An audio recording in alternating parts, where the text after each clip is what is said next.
Kinabukasan, maaga akong gumising. Nilinis ko ang bahay. Pagkatapos noon ay nagluto na ako ng breakfast. Nilagay ko ito sa isang pinggan at nilagay sa mesa.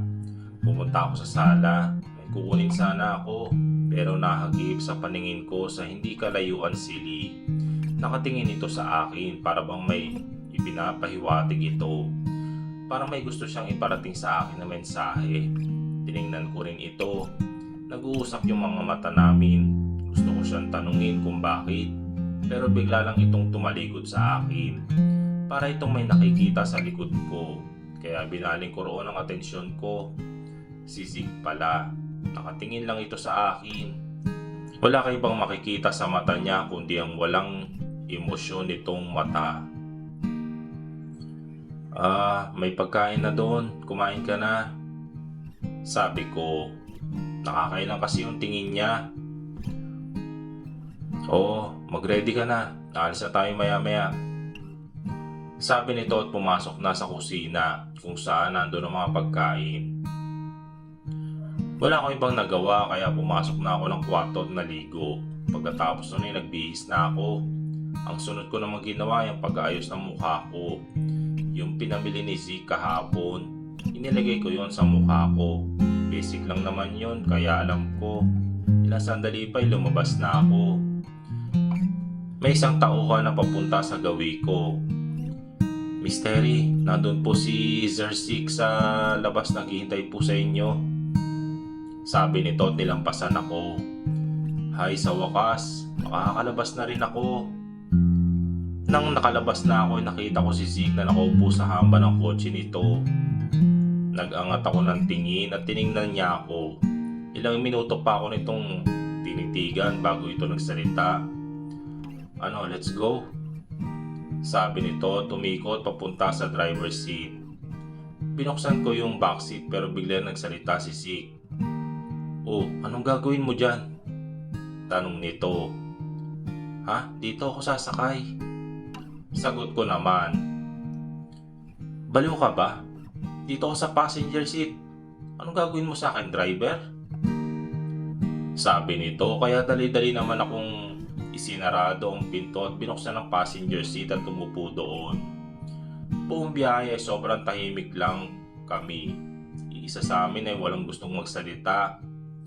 Ilang sandali pa ipinarking ni Zeke ang sasakyan niya sa isang sikat na kainan. Lumabas ito at binuksan ko na sana yung pinto nang naunahan ako nito. Let's go, nandiyan na ang parents mo. Sabi nito at pinadosdos ang kanyang kamay sa aking bewang. Medyo nanibago ako, pero pinagsawalang bahala ko na lang yun. Pumasok kami sa restaurant. May nakita akong dalawang nakatalikod sa gawi ko.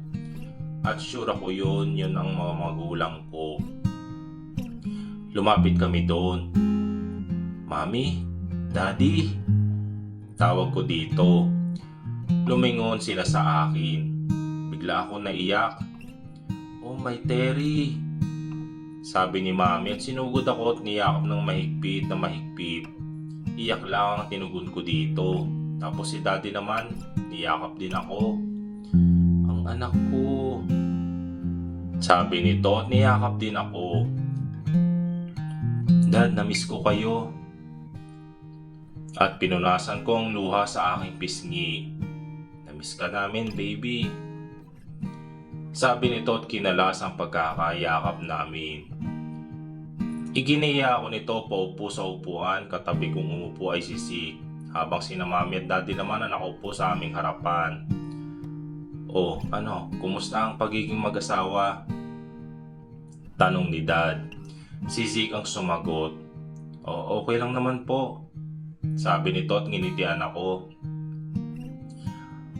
Inaalagaan ka ba nitong unika iha ko? Tanong naman ni Mami. Opo. Alertong sagot ni Zeke sa kanila. Sana nga, Mami. Sana nga. Sabi ko sa aking isip. Ang dami pa naming napag-usapan gaya nung okay lang ba ako, bakit raw hindi pa ako nagdadalang tao, gusto na raw nilang magkaapo. At Siyempre, puro kasinungalingan ang mga naisagot ko sa kanila. Ako, bigyan niyo naman kami ng apo ng daddy mo, Terry.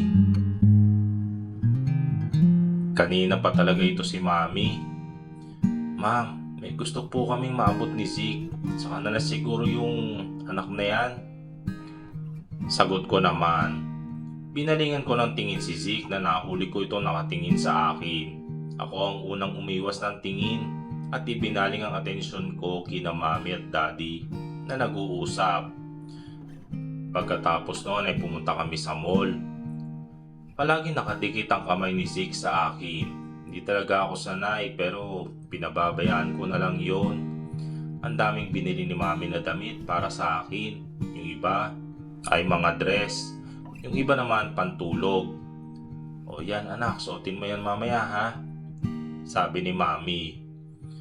Napangiwi ako kay Mami. Kung alam mo lang, walang silbi ang lahat ng ito. Kasi hindi rin naman kami magkatabing matulog. Opo mamaya Mami. Nako, baka mabuntis ka na ni Zeke nito. Sabi ni Mami.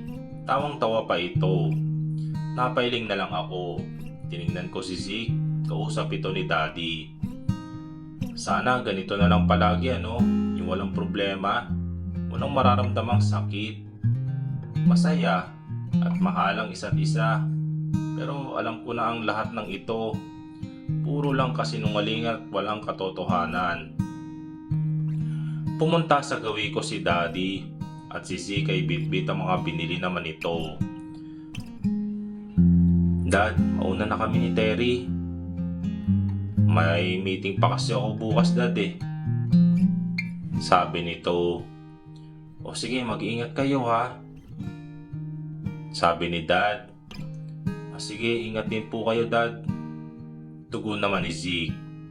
Lumabas kami ng mall at nagpaalam na ako sa kanila. Ma'am, mauna na kami ha. I love you Mommy, Daddy. Sabi ko at hinalikan ko ito sa noo. Mahal na mahal ka rin namin baby. Sagot ni Dad. Pagkatapos noon ay sumakay na ito sa sasakyan at ipinaharurot ang sasakyan papalayo sa aming kinaroroonan. Come on, gabi na.